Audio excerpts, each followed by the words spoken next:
The hits and the injuries just keep coming for the Chicago Bears as the Bears announce a series of roster moves, including placing defensive end Austin Booker on injured reserve. We can talk about it all and more right after this.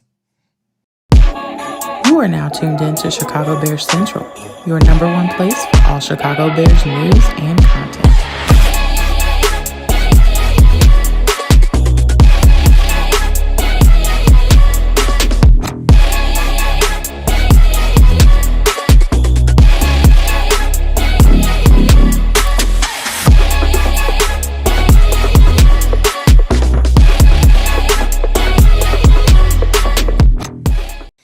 What's going on, Bears fans? Welcome to another episode of Chicago Bears Central, your number one spot for everything Chicago Bears related. I'm the host, Hayes, but more importantly, you guys can follow the channel at Chi Bears Central on every social media platform we happen to be on. With that said, let's go ahead and get into this content for today, y'all. And we got word. Not positive news. Austin Booker, after having an amazing preseason period with a lot of excitement around it, has now been placed on injured reserve, keeping him out for at least the first 4 weeks of the season for the Chicago Bears. And this sucks. Austin Booker, who still has a long career ahead of him, and hopefully can still make an impact on this season, to lose what could have been a breakout season for him. And keep in mind, Austin Booker's performance, even though it was coming off the bench, was going to be highly important for the Chicago Bears.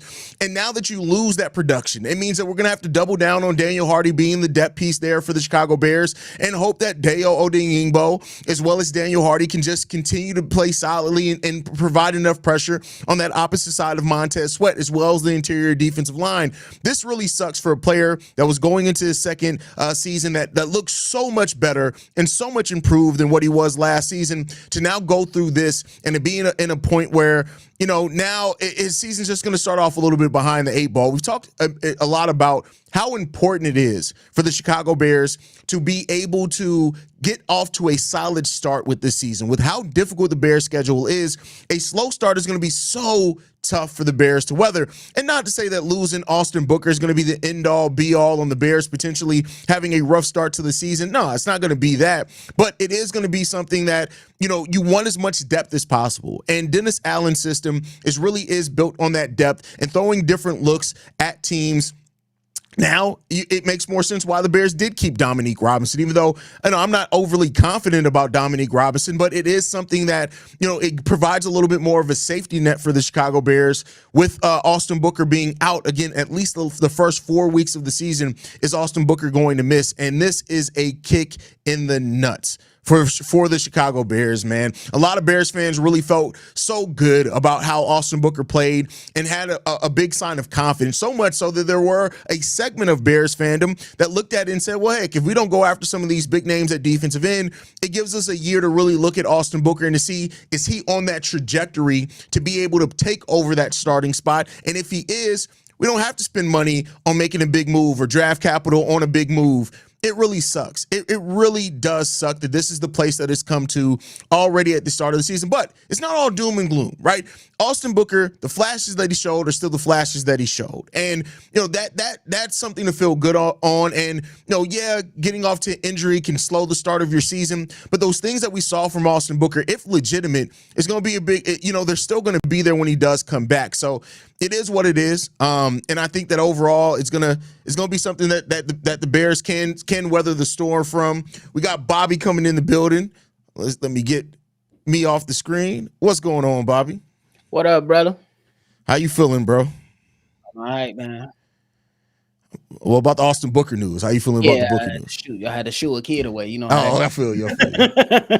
You know how that go.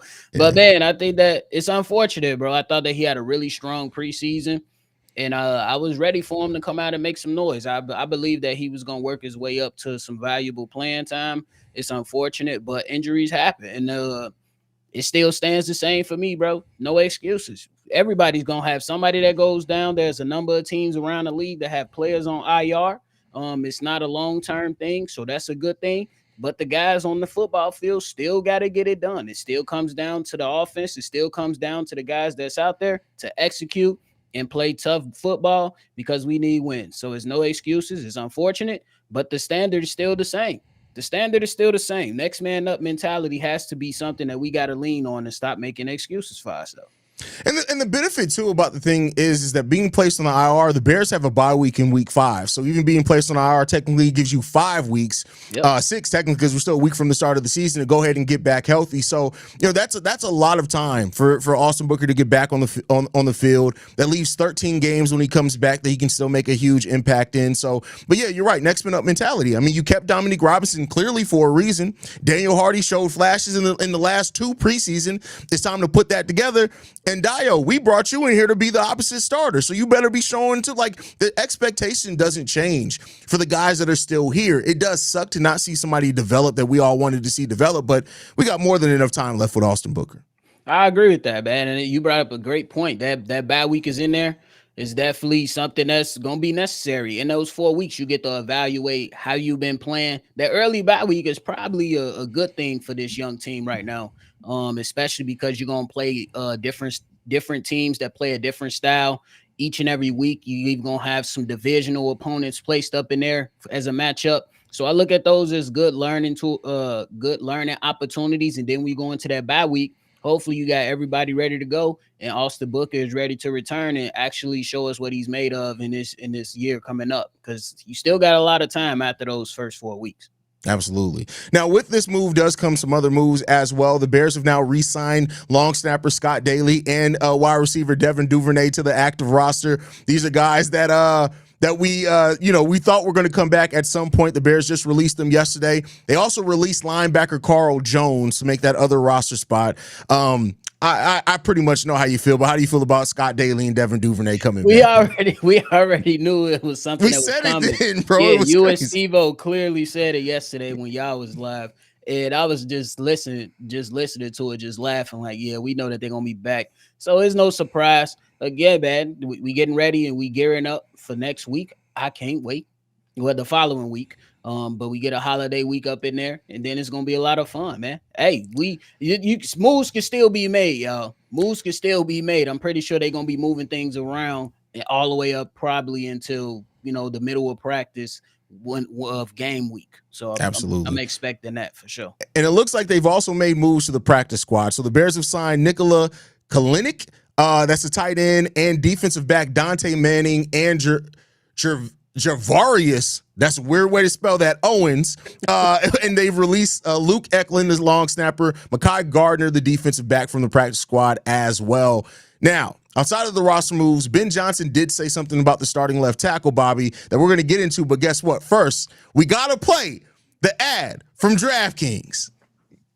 You guys know me. I love all sports. I watch every single sport out there, from Major League Baseball to NBA to NHL, everything. And for this upcoming sports season, I have teamed up with DraftKings Sportsbook, and they got a special offer for you guys.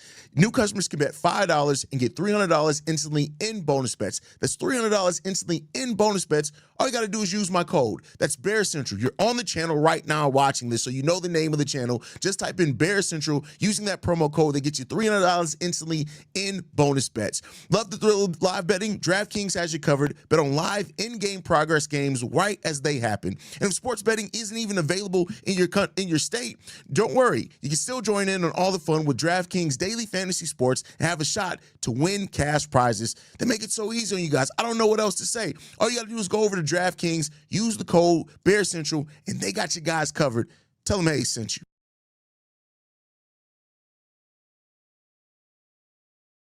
Now, what y'all say about not being sponsored? Anyway, with that said, we did also get an update from Ben Johnson in regards to the starting left tackle. While it has been assumed that Braxton Jones is probably going to win that, he has said that no starter is going to be named. And Bobby, they are not going to name a starter for at least another week. How you feeling about that?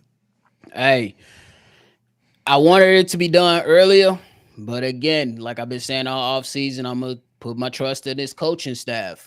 You heard Dan Rochard speak about all his offensive linemen, and they did some things that was unacceptable to the standard. The standard has been set. You seen Braxton Jones. He did some good stuff in front of the eyes of the coach, and then went out there and did some horrible stuff on the actual football field.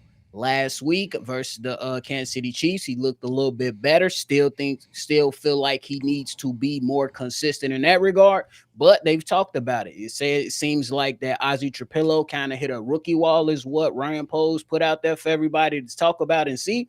And hey, I'm not mad at it. I definitely wanted to have this solidified and be good to go. But at the same time, I just want these guys to get it right, because the most important thing is protecting Caleb Williams and winning football games this upcoming season. So it's a method to the madness, hopefully. And we should see what happens. I'm not too mad at it, though. Yeah, I mean, the way I look at it is that they want to take the most time possible. And while it seemed like for a while that it may be clear, like, because they moved Ozzie Trapillo back over to the right side, it seemed like he was going to be the swing. They tried Theo Benedict out at left tackle.